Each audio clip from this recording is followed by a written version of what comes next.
All right, good morning, class. Blank screen. And what I want you to do is we're going to go on with the next two lectures quickly. I want you to go to chapter 11, PowerPoint slides, and I want you to start off right on slide number 9. It is directly after the common stock. Okay, so now that you've paused the video and you've got back to me, let's get rolling here. The next thing that we're going to do is we're going to be talking about dividends. Now, we're going to be talking about stocks and other things along with that. So this first slide talks about stockholders. So if you own stock, you're a stockholder, can earn a return on their investment in one of two ways, which means they can make money one of two ways. The first way is through dividends. That's money that the company pays the investor for purchasing their stock. And then the second way is by selling their shares. And the biggest, by selling shares of stock for more than what they paid for it. There's a term called capital appreciation. Now, in other words, that means buy low and sell high. Okay. The thing with the stock market is anytime you buy a stock, you want to buy it at its low and you hope for it to go up in value, which is the same thing as capital appreciation. Okay. So whenever you hear selling a stock, you always hope that somebody's selling a stock for capital appreciation, which means buy low, sell high. Okay. Now, I will definitely be testing you on these two items. There's no doubt in my mind that you will be tested on what are the two ways investors make money in the stock market. The answer to those questions are what you see right here. Either dividends, which is a one-word answer. You can write the word dividends.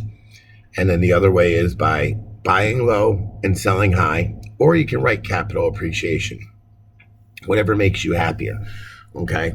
Now, this leads us into some information about preferred stock, and it will also lead us into some information about dividends.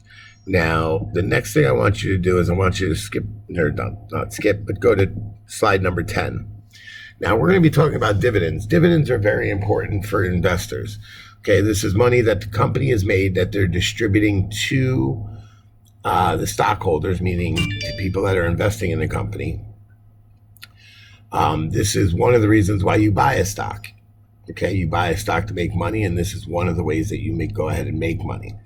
Now, there's two different types of dividends that can be paid. The first dividend that we're going to be looking at is what we call a cash dividend. Okay, the other type of dividend is called a stock dividend. Now, they're exactly what they say they are. If you are given a cash dividend, then you are going to be receiving cash in return as a dividend. If they are giving a stock dividend, they're going to be giving you a stock, shares of stock as the dividend. Now, this question, stock dividend, is handled in another chapter. We're only going to be handling the cash dividend for right now. So, with that being said, there are three key dates that are associated with a cash dividend. Okay, you can see that first off, there's the declaration date, aka as the DEC date. There's the record date. And then last but not least, we have the date of payment, meaning the pay date. Each one of these dates has a particular importance to a company paying a dividend. Now, again, I will ask you some type of question on your exam about these three dates. There's another thing that I'm going to put up. I will put up a URL for you to click on and read a statement or two, because of the fact that I want you guys to realize that dividends are something that can be paid by a large company, meaning traded on Wall Street, and then some smaller companies.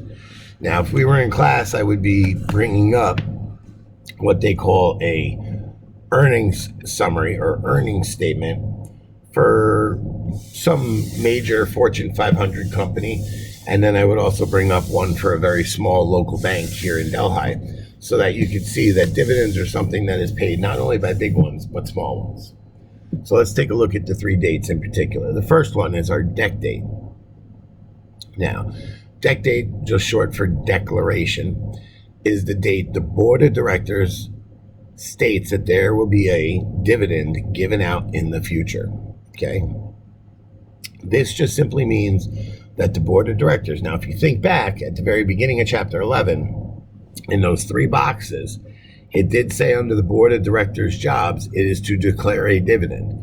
That's one of their major responsibilities. That's why we, as stockholders of common stock, need to vote good board of directors into their office. The better the board of directors, the happier you'll be as an investor. The reason for that is because the board of directors has the ability to pay you money in form of dividends. A good board of directors also will help bring a stock up in price, which, if you sell it, will give you a capital appreciation. So now you may get to understand the importance of actually voting your common stock because of the fact that the board of directors has an important job.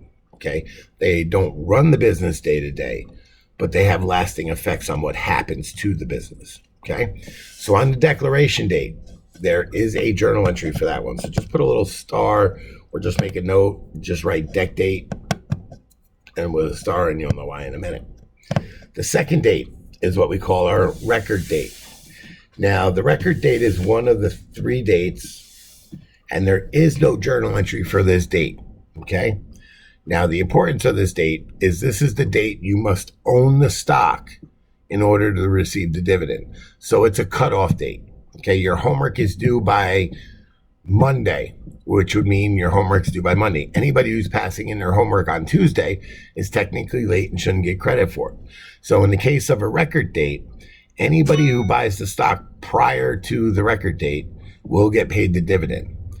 Anybody who buys the stock after the record date will not get that particular dividend.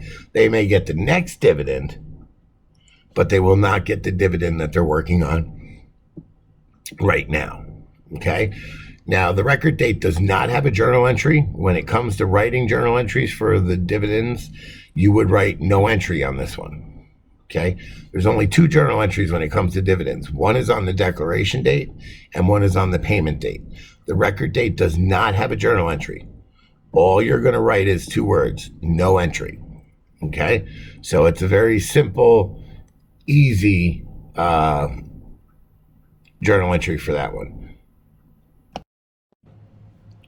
Okay, the last date we're talking about is what we call our payment date. And this is simply when the company actually goes ahead and pays for the dividend. Okay.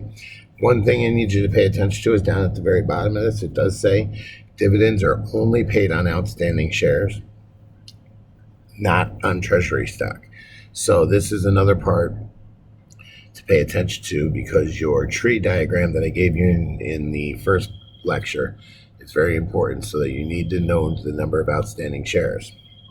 Now, if you go to slide number 11, it's very easy on the journal entries. There's only two of them, as you see here, and I told you that it's only on your declaration date and on your payment date.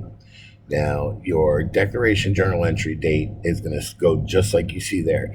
It's going to be a debit to dividends and a credit to dividends payable. Okay. In essence, the declaration date is the date that the company puts the liability of the dividend on their books. So dividends payable is a payable account which goes up with a credit. So your liability account is going up, that's your dividends payable, and the account dividends goes up with regular dividends goes up with a debit, hence the reason for the debit. As you can see there, the record date, as I said to you earlier in this lecture, the record date, simply all you write is no entry. There's no journal entry for the record date. That is just strictly informational for the company. The next thing that you have is our payment date. And the payment date is simply actually turning around and paying your liability. So your liability is going to be debited because it's going to be going down. Okay. And then in this case, we're doing a cash dividend. So your cash is also going to be going down. Now your liability goes down with a debit and your asset, which is cash, goes down with a credit. So all you really have to do is plug the numbers in. The thing here is that you only have to find one number. Once you find out the amount of dividends paid, that's going to be your debit and credit for both of these. The number will be the same in all four accounts. Okay, so that's the easy part. Now, the hardest part is figuring out how to figure out the amount of dividends being paid. Well, to figure it out, I'm going to give you the formula. So write this down on a sheet of paper in your notebook. And it's a very simple one. All you're going to do is